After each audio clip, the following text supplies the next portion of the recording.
Good evening, everyone, and thank you for those of you who are joining us for our third out of 4 Schuylkill Strong sessions. We have a very special guest with us tonight, and I would like to introduce Micah Gursky. Micah, would you like to take a moment and introduce yourself? Sure. My name is Micah Gursky. I'm from Schuylkill County. I live in Tamaqua on the far eastern end of the county, although Coaldale would argue that they might be a little further east in Schuylkill County. I'm currently the chairman of the SARCC Board of Directors. As all of you know, SARCC is the Sexual Assault Resource and Counseling Center for both Schuylkill County and Lebanon County. And I've been on the SARCC board for probably 7-8 years now and finishing up a term as chairman. So I'm really glad to be on this call. I've really enjoyed the series so far. Right. Well, thank you so much for joining us for this call. And what Micah didn't share with those of you who are tuning in is that this whole series was his idea at a board meeting last summer. We were talking about ways that the board could spread the good work that SARCC does in the Schuylkill County community, and he came up with some great ideas for community-based discussions that really communicate SARCC's work and role and our values as an organization. And our organization is one that's been in Schuylkill County since 2009. We're dedicated to preventing sexual violence and promoting healing for survivors. And that includes a lot of really important services to our community. And in addition to those services, like a 24-hour hotline, accompaniment, counseling, and therapy services, we also try to engage our community in some social transformation work. And so that's where this whole concept of Schuylkill Strong came from. One of the things that I really just love about the SARCC work and the board work is that we have a board that's dedicated to each community that we serve. So we have a community council that serves Schuylkill County, and then a big board of directors that oversees the 2 county boards that we have. And this is also an open community council meeting. So if you were invited to tune in tonight by a community council member, it's because they're trying to recruit you in to the SARCC's work and build you in as a part of the mission. And so we hope that we don't scare you off this evening. But even if we do, it's okay, because that's part of having critical conversations about accountability. And those are things that are so incredibly important to promoting healing spaces for survivors of sexual assault, for promoting social transformation, and for doing the hard but valuable work that it takes to prevent sexual violence from happening in the first place. So Mike and I both wanted to start the evening off by thanking some of our sponsors for this series. We want to give a big thank you to M&T Bank, who came in with a sponsorship to support these critical and crucial conversations that make Schuylkill County a stronger place. We also want to thank First Citizens, who also sponsored some of the series topics along the way. And I also would like to give a shout out for our next Schuylkill Strong discussion that's happening on June 8th at 11 a.m. in conjunction with Youth Empowerment and Support of Schuylkill County. That particular discussion is on building affirming spaces for LGBTQ plus identified survivors and community members. And that is specifically sponsored by St. Luke's at Geisinger. And they were really quick to come in and support that particular topic, knowing how important it is in our community. And so we really appreciate them for that, and also want to invite you to come back on June 8th to be a part of the last, but certainly not the least, a very important topic for our Schuylkill Strong series. So this, and I see Michaela is tuning in. Hi, Michaela. So Michaela Gavalets is joining us, and she is going to be one of our speakers for the topic on June 8th. And hopefully we'll share a little bit about youth empowerment and support as well, which is a new but absolutely critical service in the community. And they are currently planning the Pottsville Pride Fest, which is coming up in July. So if you don't know about Pottsville Pride Fest, tune in for that too. Yeah. So our topic tonight, it could go in so many different directions, but I'm really glad to have Micah here for us and for this conversation. It is about critical skills for having conversations about accountability in the community. And this includes work around prevention, around strategies for challenging when you see something that doesn't sit quite right. I know, Micah, you were involved from the very beginning with some of the Green Dot initiatives in Tamaqua. I think some of that is going to come into our discussion tonight. And I'm wondering, just to start out, why, when you thought of this Schuylkill Strong discussion series, why did it seem so important that SARCC hold and carve out space for critical topics in the community? Yeah, it's a really good question. And, as the board has been struggling and our communities have been struggling, just like everybody struggles with really important issues that, that we read about, that we hear about, that we see, that we experience personally. It can be really difficult to know what to say, to know when to say it, to know how to approach somebody, how to push back at the right time, really to how to even engage in a conversation. It's not something that's natural to us. I think generally people try to avoid conflict and they try to avoid talking about difficult subjects. And our board and our staff at SARCC has really done a nice job of internally within our organization, saying, okay, let's have some of these conversations. We'll get better and better at it. Talk about these things, and I thought, and I think the board agreed that it would be a good idea if we hosted some conversations in the community. The more people talk about sexual violence and how to prevent it, and what really does prevent sexual violence, not just in our community, but in our neighborhoods, could be even in our own home, in our own schools, in our own churches. What does work as from prevention, and then also have real critical conversations about what helps people heal after sexual violence, and it's really difficult to have these conversations. So I thought it would be helpful if SARCC could sort of stick our nose out and try to take the lead and host some conversation and get people talking about some real important issues, whether that's sexual violence and preventing it, or helping survivors heal from sexual violence, helping their families and their community, their schools, but also issues of gender and sexuality and issues of race, and those are all timely topics. But no matter how much we hear about it and read about it in the newspaper, on television, or the radio, or more likely on our phones, it doesn't make it any easier for us to have that conversation with the person who might be sitting right next to us.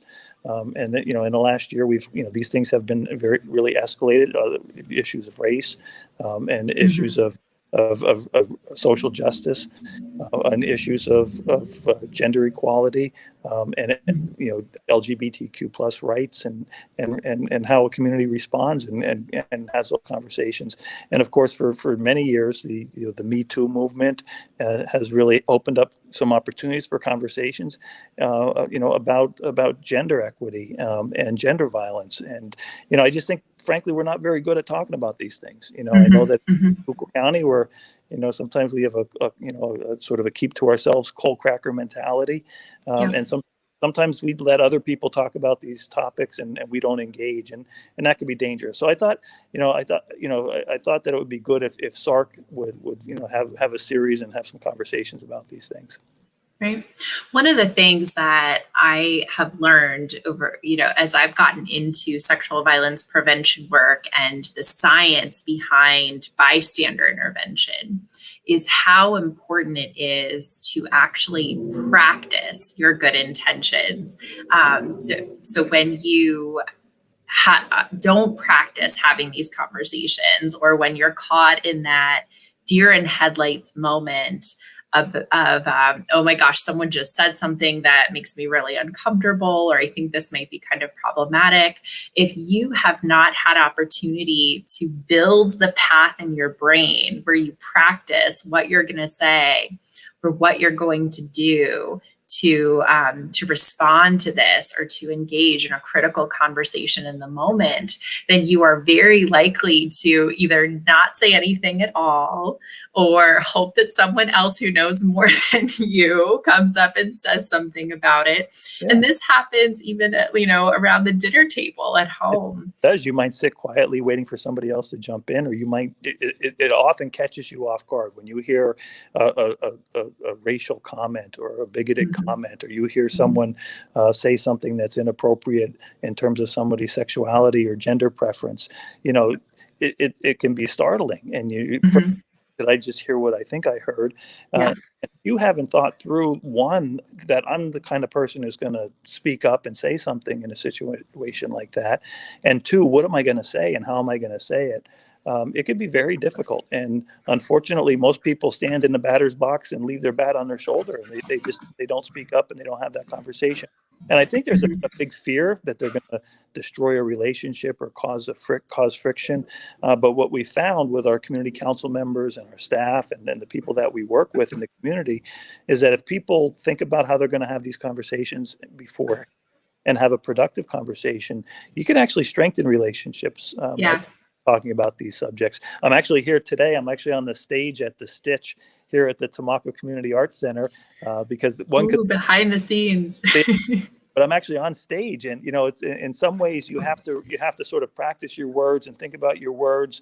And oftentimes, what I do is I'll talk through it with somebody. Maybe it's my wife, or maybe it's a colleague that I trust or respect, and I'll say, "Hey, look, so and so said this, or I saw this post, and I'd like to talk to them about it, but I just don't know what to say."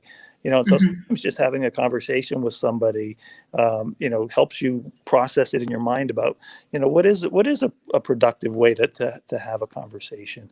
Because frankly, Allie, if we leave it to the people who are running for office and election time, it's just going to be mailers that try to paint somebody as a wonderful person or a terrible person. Mm-hmm. And as we often know, the people that we're interacting with on a regular basis, they're not all wonderful and they're not all terrible. We're all somewhere in between, and we move back and forth, and we do things that we regret or say things that we might regret, but we also do wonderful things too. And so I really think that it's important that the people, if you have a chance to think about it beforehand, maybe talk through some questions. And we encourage our community council to do that. If you don't have somebody who you feel comfortable talking through these issues, or I would encourage you to engage one of our council members or somebody from SARCC to try to help you talk through these types of issues, because they can be polarizing, but at the same time, having a good conversation, a good critical conversation, and holding somebody accountable in the moment can really be empowering and can be revealing. And sometimes people often thank you. Hey, I didn't realize it's offensive. I never thought of it that way, or that's something I heard ever since I was a kid, and I heard my grandfather and my mother and my father say it, and I just never thought about it. And sometimes just having a quick conversation about race issues, about gender issues, about power issues, and about sexual violence in our community, it could be helpful. Yeah, I see. I have a couple of comments coming in, and some really thoughtful ones, especially from Michaela, about fear of retaliation, and how that can, fear can keep you in silence, which is a very real thing for so many survivors of sexual violence, and really survivors of any kind of targeted oppression, of violence, of tools that harm people.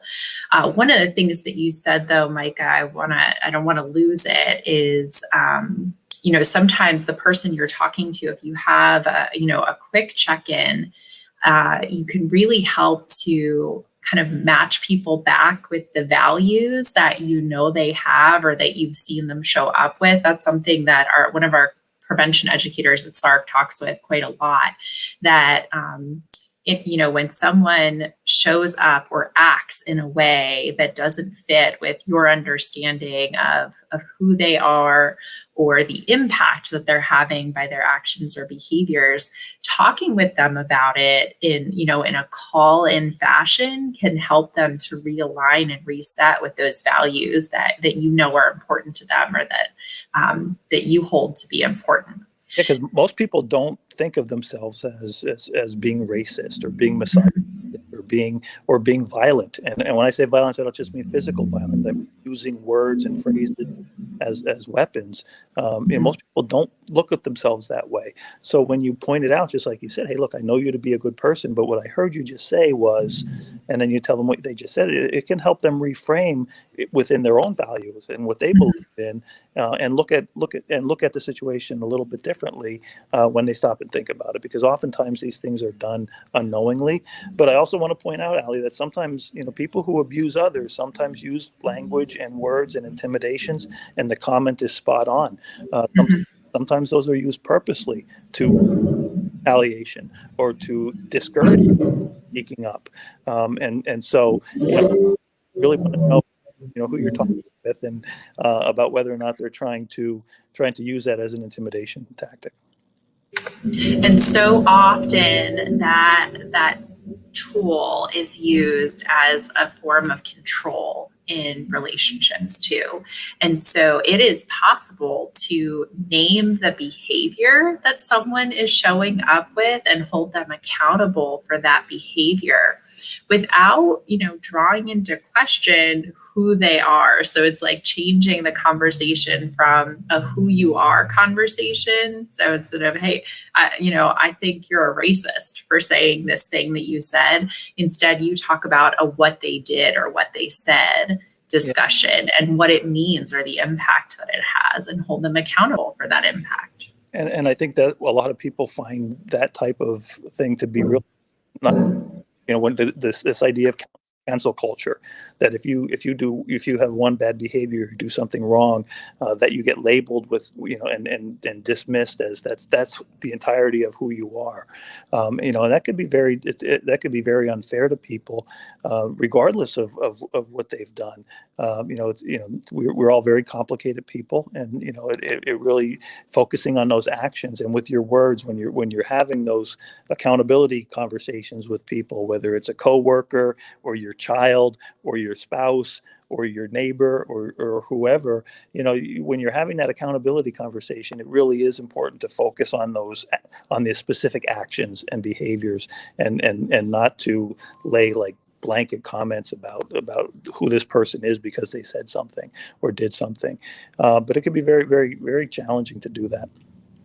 Yeah, and I think that is such a big thing. I know we've been talking about it a lot at our community council meetings, is what does it mean to be a good and an active bystander, be a good digital citizen in the social media world where like trolling is a thing, and you're kind of removed, or you feel anonymous, so people feel emboldened to attack.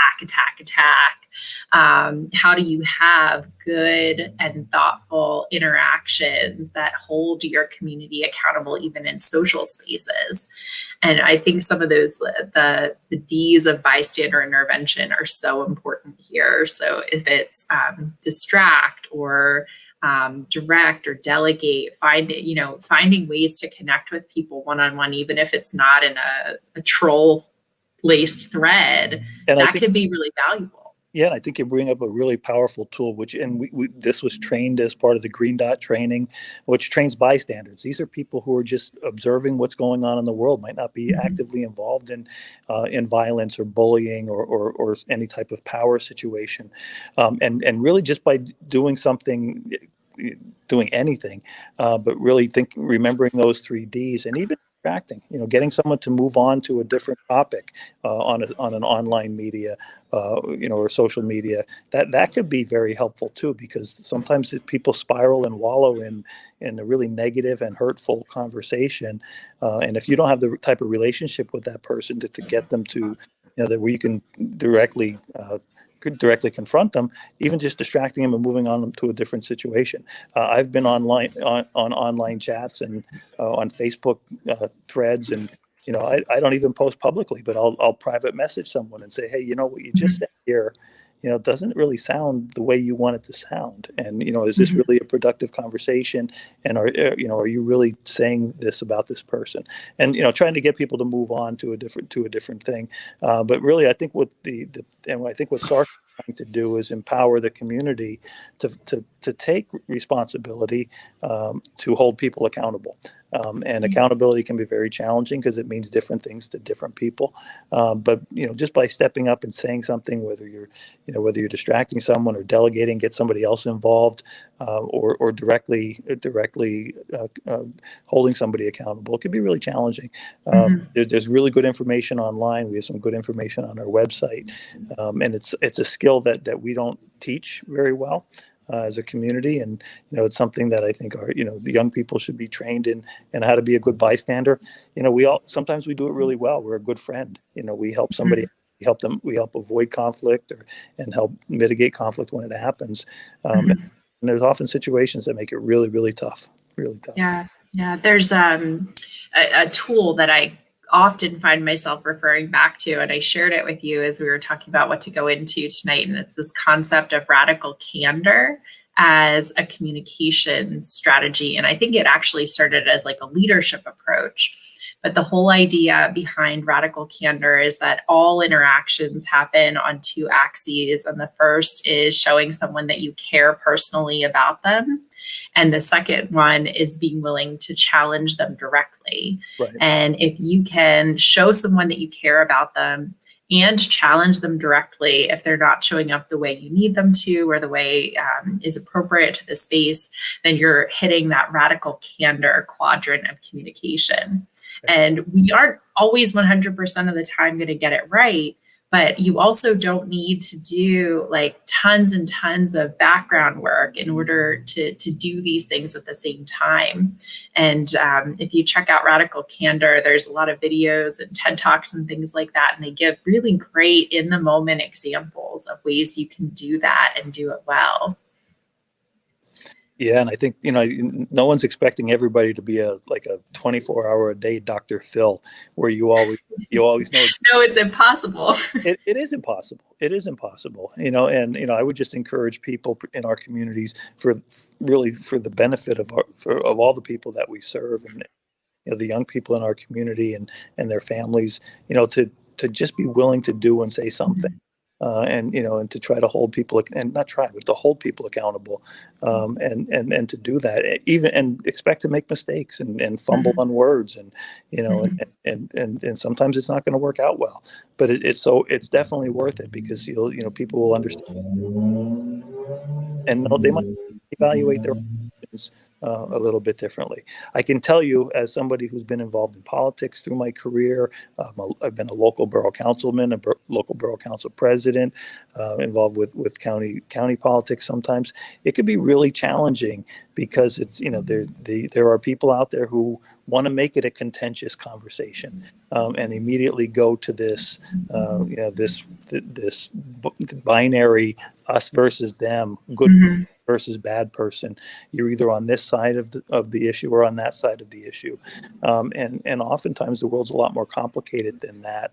And our political system, frankly, makes it devolve to a binary argument or conversation.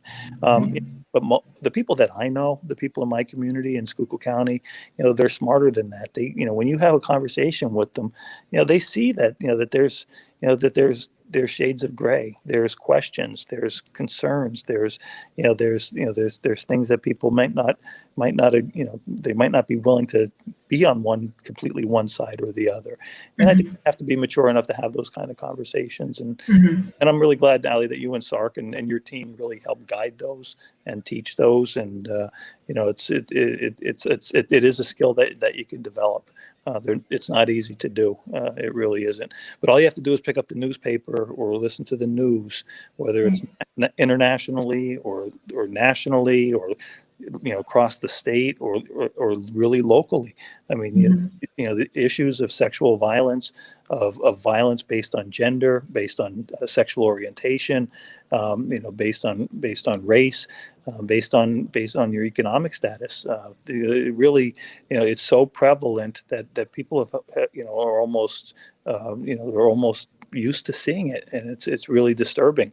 And I know that these same people hold themselves up as someone who is completely opposed to these things, and yet we tolerate it, and we don't speak up. And so, I think, as hard as it can be, I think it's important that we try to do something. Right. There's some great comments that are coming in, and Michaela, thank you so much for giving your And contributions to the I can't see the comments, so you'll have to. Okay, so I'm gonna share them with you so that we can talk about them. But Michaela had mentioned that cancel culture was a really big thing when it comes to some of the policies and the legislation that's being introduced around trans youth and blocking treatment for puberty blockers for trans youth who are entering puberty, trans youth being barred from sports teams that align with their gender. And what it makes me think of is, I don't know if you'll recall this, but a few years back, one of the big ways that legislation was showing up to discriminate against trans identified individuals was using sexual violence as the justification for not allowing people who identify as trans to use the bathroom that aligns with their gender. And the justification given was that it was a risk to the community, that sexual violence was going to be prevalent if this was allowed. And the research on that actually says that trans identified people are more likely to be abused than to abuse in public spaces and bathrooms. And so if we help our community to understand the facts around this, that allowing trans identified or gender non-conforming individuals to use the bathroom that aligns with their gender, to participate in sports teams, to talk openly about their identities and their experiences, it makes our community safer. It actually reduces the risk of violence in the community. It reduces risk for suicide substantially. I know, Micah, you just shared some information on new research that we were posting on our SARCC Facebook page. If you want to reduce youth suicide, then you have to be paying attention to creating affirming spaces for trans and LGBT identified young people and adults for that matter in the workplace.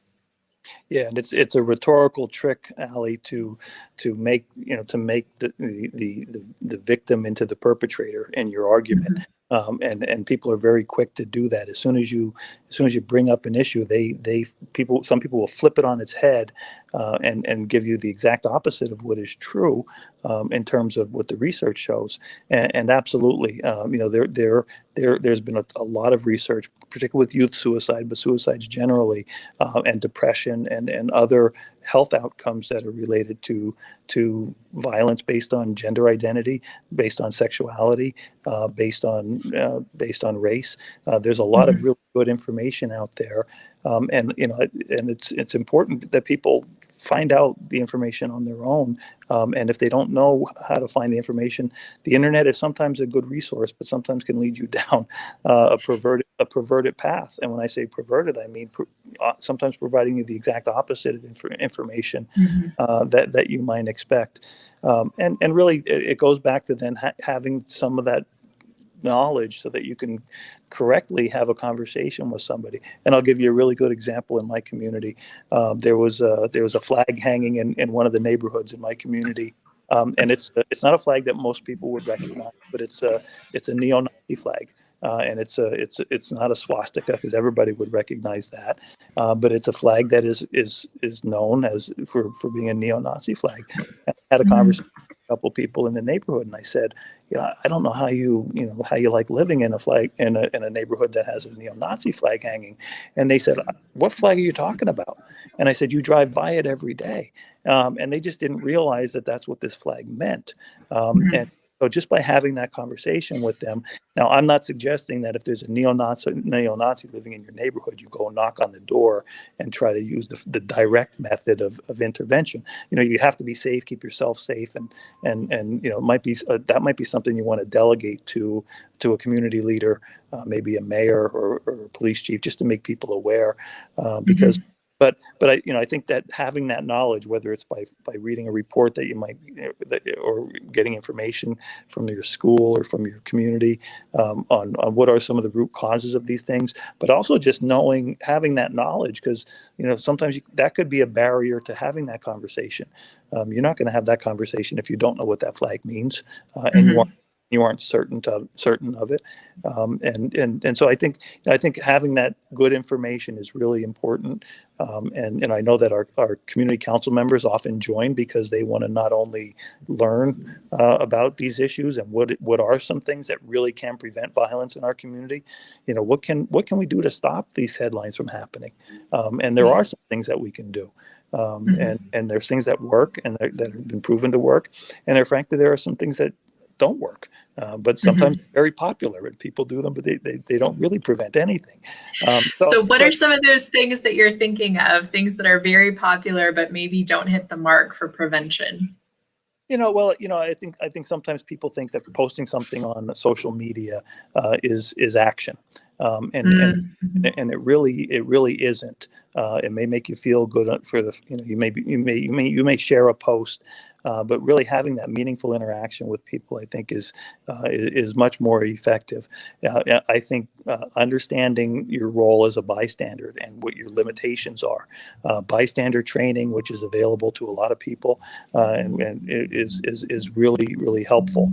But when I say understanding what your role is as a bystander, even if I'm not involved, even if I don't live in that neighborhood, what is my role as someone who's witnessing something that is just not right? And there are things that you can do. One of the things that does work is something that's called social development strategy, which is basically understanding how people become affiliated and connected to good behavior and good social behavior and connected and what you can do to build social cohesion. I know in Schuylkill County, Clinical Outcomes Group does really good social cohesion, social development strategy training. There's great programs out there, for family, strengthening families and life skill trainings. There's trainings out there on how to prevent trauma and how to deal with trauma. But I really think as a community, I think we need to look at some of the strategies that having a parade or a social event around some of these, a walk, an awareness walk doesn't always change anybody's minds. These are real skills that we need to build, and it takes more than just than raising awareness. We need to build skills. Right. So it's the combination of knowing that it's an issue and, almost recognizing this is something we need to be aware of, and then taking that next step of building the skills you need in order to change the behavior. And I think that's one of the things that can be so hard. We all know probably, I should diet, I should exercise, I should, do mindfulness activities. We all know that we know those things. But there's a difference between knowing it and actually putting it into action. And usually you need to practice and have that long-term dedication to building your practice in things like bystander interventions or having critical conversations to be effective. So Micah, a week or so ago, sorry, you have a thought. Yeah, the only thing I wanted to mention was things that do work, particularly around the workplace. And I know that there's been some headlines in Schuylkill County about sexual violence in the workplace. I do think that there are certain institutions that have some responsibilities here, whether that's a school or a church or a workplace, to understand these issues and really take a leadership role with not only their employees but also their customers and the broader community. And sometimes our places of work is where people get good information about how to identify things that are a risk factor for sexual violence and sexual harassment, and for actually any type of power-based personal violence. So I think employers in our community, many of them do it really, really well. And so your local HR office, your local business leadership community can really help you understand, help and provide resources.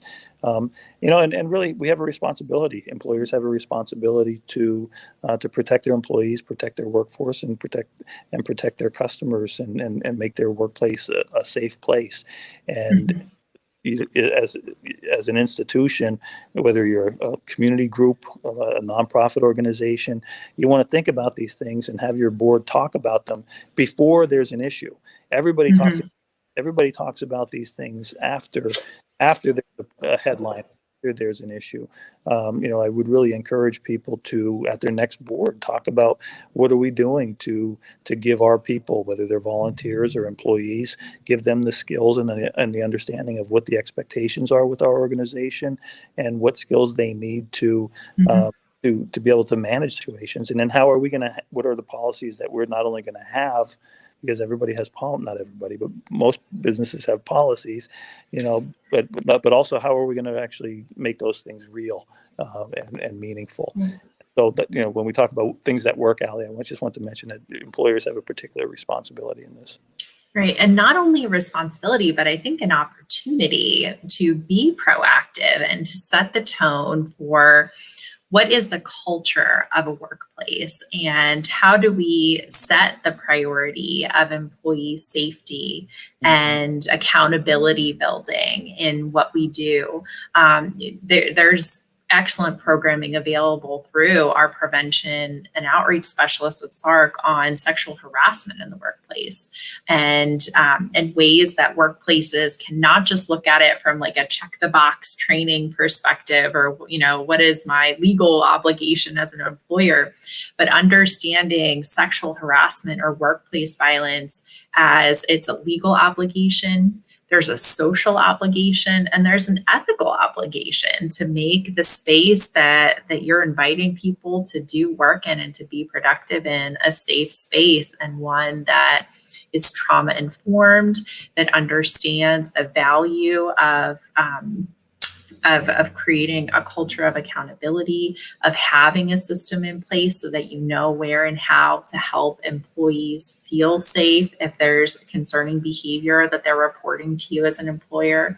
And I think that's some of the stuff that I know has shown up in a lot of the headlines here in Schuylkill County around sexual harassment issues and what options are available for survivors, whether it's reporting to HR or pursuing, legal reports or reporting to police about harassing behavior that may have been experienced, or there are sexual violence protection orders, which are a civil option for a safety tool, if you will, for survivors of workplace harassment or abuse. Yeah, and employers really should need to think about it in a broad perspective. It's not just the creating a culture that where somebody feels comfortable reporting and preventing this from happening.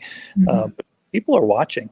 It is a really tight job market right now. So your current employees, your current volunteers, if you're a nonprofit organization or if you use volunteers, they're looking at what kind of culture you have and whether or not if something happens or if they report something that you're going to behave and you're going to take action. And that people want to make sure that they are being responsible and that they're creating that environment and it's so that their employees feel like and their volunteers feel like this is a safe place to be, and this is the kind of organization that values me to the point where they're going to take action when it needs to happen. The headlines with the county commissioner, with Commissioner Alkovich, and certainly elected officials, they aren't people who are hired through a traditional job interview process. So there are different rules for how to remove an elected official from a position as opposed to an employee. And so I know sometimes people get hung up on that, but that's sometimes sometimes the law is creates this disparity where if one person is an employee and one person is an elected official, they can actually be treated very differently in the eyes of whether or not they're an employee or not. And so I know that has been part of the conversation with the case with the and what's going on there. But I really think that our community, if we're going to create a culture that is accountable and holds each other accountable, it's going to take everybody, whether it's schools, local organizations, family units, certainly our government officials, really stepping up and starting first by holding themselves accountable, by learning the facts, by learning what works and what doesn't work, by practicing critical conversations, and then using that knowledge to create a better culture, whether it's in your family unit, or whether it's in your neighborhood, or it's in your in your town or community, or if it's across Lebanon or Schuylkill County. It's it's really we're a collection of all of us, and so I think it's important that people start to think of themselves as being an active participant in this, because if you're not promoting a good culture in your community, then you're part of the reason that this negative culture can exist, where these things are socially acceptable, to treat people poorly, or even violently based on their race, based on their country of origin, based on their gender preference, based on their sexuality, based on their gender identity. It's really making this community a safe place and a welcoming and warm place. Then we're helping with the hostility, because sometimes the scariest thing is people's silence. Right. So I know we've had this conversation at the board level and in a lot of trainings at SARCC, that idea that silence is violence. So choosing not to engage actually contributes to the harm rather than detracts from it. And so even if you don't know what to say, even if you don't know how to say it, give it a try. Try to be brave if you can, or find a way to delegate it if you can't. But find a way to follow up if you can't do it in the moment, because if you stay silent about something that really matters, then it builds on the harm rather than the good in the situation. Yeah, and and I would also ask people to never give up hope and have heart, even if you're in a culture that isn't supportive, and you might not trust that if you report something, if you see something, that something positive is going to happen, that you're going to be believed. I would just ask to not give up hope and continue to have heart, and keep holding ourselves accountable and holding other people accountable, because that's the way we change. That's the way we change. And it could be very disheartening. It could be very isolating and frankly scary. And but that's when things are scary. That's when we need brave people. And by working together, we can actually make a difference with how we hold each other accountable in our community. Yeah, there's some calls in the comments here. We need education in schools. We have to be talking to school assemblies, what's happening in school programs, because bullying in schools is a very real thing, and violence within the school, or that young people are experiencing even outside of school, that's a real thing in our community. About a third of the people that SARCC serves every year, of the hundreds of survivors we serve, are children under the age of 18. And I think, our commenters who are asking about schools and what's happening in schools, you are so right on. We do a lot of education in the school setting, trying to build these skills early on. We have programs for kids as young as preschool and, 3-year-olds, beginning to build those building blocks for prevention and communicating with others and building healthy relationships and connections with adults. And Allie, if I could just mention that, the SARCC does amazing work in the schools with prevention, but I really think that our community needs to not think of this as SARCC's job is to prevent sexual violence. If you're responsible for a school, whether you're a school board member or a faculty leader or a teacher, a parent, or even just a you have a responsibility for the culture of that school and making sure that it's a place that prevents violence and that promotes a positive social atmosphere for our students and and the people who work there.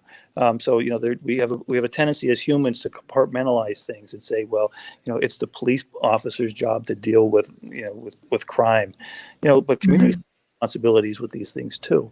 And we all have to work together and understand what our role is in that. And so, but it doesn't take away from the great work that SARCC does. But if the schools are relying just on SARCC training to create a culture for them, it's not going to work. They have to create a culture. Yeah, we talk about that a lot. So Clarissa Geary, who is our prevention educator, she is on the road constantly going into schools and community groups doing this prevention work. But I often say, it can't just be Miss Clarissa who is talking about this when she comes into the school. It can't just be that she's the one adult that students feel that they can talk to or get help from. We have to build a whole community of Miss Clarissas who will listen to students, will believe them when they talk about their experiences, will help them to build their skills to connect with other adults, to be good bystanders for their friends, to build healthy relationships and to practice healthy relationships and value themselves as human beings. We need a lot of Miss Clarissas out there in order to do this job, because, just one of them or just the 7 people who work out of the SARCC office in Pottsville, it's not going to be enough to end sexual violence. We actually need the whole community on board to get this done. Yeah, the goal isn't to do trainings. The goal is to get good outcomes. Training, right. Giving them skills can do that. But if the training is thought of and the skill building is thought of as just checking a box, okay, we've talked about sexual violence and prevention of sexual violence, and then we never think about it for the rest of the school year or until the next fiscal year, it's not really accomplishing the outcomes that we're looking for. And Allie, I'm really embarrassed to say that when you look at the statistics, sexual violence is very prevalent in our country. But it's also really, really prevalent here in Schuylkill and Lebanon County, and certainly the headlines they grab a lot of attention, but I don't think people realize how much violence and damage is done based on gender, on gender identity, on sexual preference, on race. On country of origin. I think people have a tendency to minimize it because if they're not dealing with it in their own immediate family, or they aren't direct witnesses to it, they think about it. We don't really have good outcomes in our county and in our schools and in our community. And so I think that's something that we should all bear responsibility for. And so I would say that we're not doing a good job of holding ourselves accountable and having conversations about what the community, what a community that has a culture that truly finds this intolerable and is willing to take action to make it not happen and prevent it, and also to wrap people in support when they are survivors of violence. I think we have a long way to go, and headlines in both counties over the last year or more really reveal that that we have a long way to go, and I'm really proud of SARCC because it's not easy to have these conversations anywhere, but to have them in your own community, it can be very challenging. Even your own family can be very challenging. It's maybe the hardest. How about it? Right. Yeah. So there's some really great comments coming in, and I know you can't see them, I guess I just want to share them. There's some commentary about how in our communities, many adults or parents are having to work 2 to 3 jobs to make ends meet. And so there's a lot of economic pressure in our community. There's a lot of grandparents raising their grandchildren in our communities. There's a drug and opioid epidemic that we're facing as a community. And one of the things that we see often is that so many different social factors intersect to increase the risk for violence or victimization or perpetration. And so when we really take a hard look at what does prevention look like in our community and what does healing space or trauma-informed space look like in our community, we have to be looking at things like, is safe and stable housing available? Do people have economic stability and jobs that can support themselves and their families in a meaningful way? Do people have access to social services in the language that they speak? These are all considerations that would reduce risk for violence in our community, and something that makes it bigger, but will also get to the root of it. Yeah, and it's well documented what are the risk factors for violence in any community, and it's even well documented specifically for Lebanon and Schuylkill counties. There's some good reports out there, the PACE data, and some other really, the Pennsylvania Commission on Crime. They have some really good information out there about our community. But what's really exciting to me, Ali, is that you talked about how those things intersect and overlap, and they all contribute to those risk factors. What's exciting to me is that the things that protect people from violence also intersect and overlap, and their positive influences on a person and on their family and their friends and their community and their schools and their churches and their places of work. And so when you start stacking those positive things, whether it's having positive social relationships, that could be so meaningful, having a sense of purpose and working well with other people and towards that sense of purpose can really, or a sense of connection to your community. That's a protective factor for various forms of violence. So if you don't feel in love with and connected to your community, let's change that. Let's make our community a space where you can grow and thrive. And some people find it a lot more fun and engaging to work on those protective factors. I know that SARCC focuses a lot on reducing the risk factors, as do a lot of our community partners, our police, our district attorney's offices in both counties, some of our nonprofit partners, they really, and our stakeholders, and certainly our community council and our board and our staff. But there's a lot of good people out there who are working on protective factors, whether that's creating a small business that's a coffee shop in Pottsville, where it's a safe place to go and it's a welcoming place. That can mean so much to people when you have those positive influences in your community, and those really create protective factors for people. And those could be they could be a lot of fun to work on. To create that engagement and get people excited and positive about building skills and creating an environment that's, because a safe and welcoming environment that prevents violence is a fun environment to be in. It's a good place. Here at the Art Center in Tamaqua, and it's a place where people know that they can go and take a class or throw clay or see a show, and it's gonna, they're gonna be surrounded by people who love them and are concerned about them and are engaging in the community. So I think it can be really tough work to just work on those risk factors. So I would encourage people to also think about those protective factors that you can.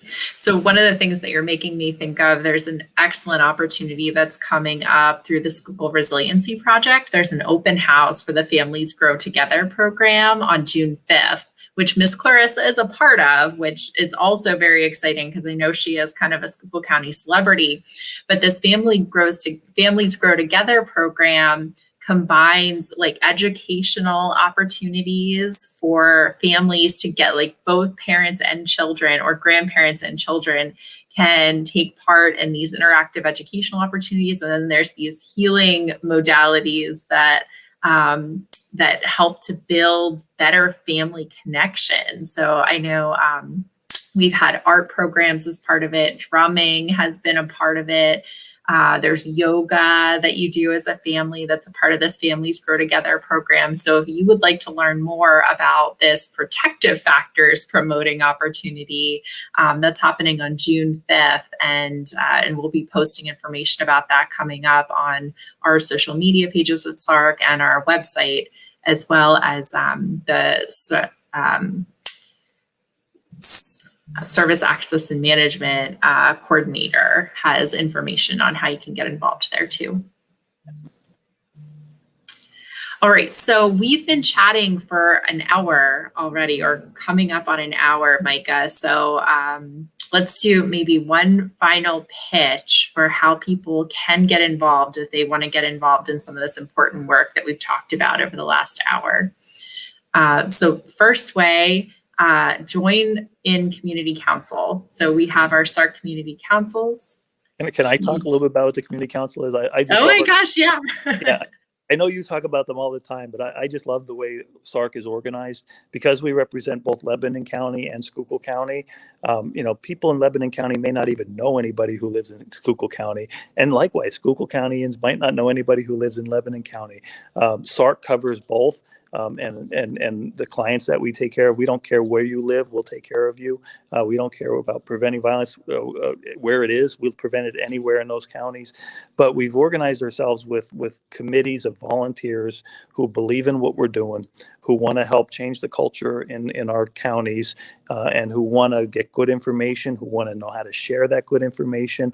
They want to be ambassadors for preventing violence. They want to be ambassadors for supporting people who have survived sexual violence, and they want to do it in a very positive way. When I talk about those protective factors and those positive things, these community councils are wonderful. They meet on a regular basis. They share resources and information. They talk about what they're hearing in the community. They talk about real things that they can do to get involved personally, but then also as an organization to prevent sexual violence. And frankly, they have fun doing it. We have nice events, chocolate and wine events. The meetings are quick and fun, and it's a really good way to get involved. That's a really good way to get involved with these issues. Mm-hmm. Absolutely. And so the community council, it's not just like a seat that you get into in order to put it on your resume. It's actually people who care and are champions for this work in the community, and have really been instrumental in helping to spread the word about some of this good work. I know our community council members were pivotal in helping us to pull together information and talking points when it came to responding to the case with Commissioner Halkovich and what's happening around that and what the impacts to survivors might be in the community. It's possible to build the narrative and change the narrative for how we talk about these important issues that show up in our communities on a daily basis. And so if that's something that interests you, please reach out to us at SARCC. And if you feel uncomfortable having difficult conversations, you'll be inspired by some of the council members with SARCC and some of the staff members. And just hearing them talk about important issues, it actually bolsters your confidence because you hear someone talk about it and who's passionate about it. You're building those neural pathways. Right? It really works. Building your brain space. It really does work. Right. Yeah. So other ways that people can get involved, if you don't think you're ready for community council, but you want to learn more about SARCC, we do have our chocolate and wine event that is coming up at the end of the summer. And I always say that it's three things that I really love. It's SARCC, it's chocolate, and it's wine. So you really can't go wrong. You can tune in to our next Google Strong discussion that's happening on June 8th with youth empowerment and support. And I see Michaela Gavelets, I think she's still with us and has been a great contributor to this conversation tonight. Michaela is going to be one of our guest speakers for that next conversation on building affirming spaces for LGBTQ plus identified community members. And that particular discussion is actually sponsored by St. Luke's and Geisinger. So we want to definitely tune in for that and appreciate that support for that important discussion in the community. We also always have our access to, we train hotline volunteers. We have interns at both our offices. So if this seems like work that is meaningful to you, there's so many different ways that you can get involved, and we'll always find a way for you to be a part of it. Even if it's just hosting like a training for parents and caregivers or young people in your church or at your community group, there's always ways that we can learn and we can get involved in preventing sexual violence and promoting healing for survivors. So any final thoughts or reflections before we wrap this up, Micah? No, I would just offer, that people want to reach out to SARCC, even if it's something small, or you think it's a silly question, or you have a question or concern, or if you want to refer somebody to either the council or the board or to our staff, just think of SARCC as a resource. We're available on Facebook. We have a great website. As Ali just mentioned, we have a 24-hour hotline. It really resource that's there for you, and it's really great people. I know many years ago when someone asked me to be involved with SARCC, and I said yes. I wasn't really sure what the organization was all about, and I got to meet some of the most wonderful people, staff and volunteers, and our stakeholders and our partners in the community. It's really inspiring in a time when we need to be inspired, because we don't see a lot of inspiring things sometimes. And so, it's been really rewarding for me, and I would encourage people to get involved, because it could be very uplifting. Yeah. Well, Micah, thank you so much for taking the time to be on a Facebook Live stream, YouTube discussion on critical conversations. I think I felt my neuro pathways growing just by talking with you tonight, and hopefully that's true for the folks who tuned in as well. I want to thank everybody who contributed in the comments also on both Facebook and YouTube. And this discussion is going to stay on Facebook and on YouTube for you to tune back into if you want to hear or see the Ali and Micah show talking about critical conversations and strategies for having them in our communities. It will be there. So thanks so much for tuning in. Micah, thank you for being the board chair of SARCC and having great ideas and having critical conversations. It's much appreciated. All right, we are out. Have a great rest of your evening, everyone.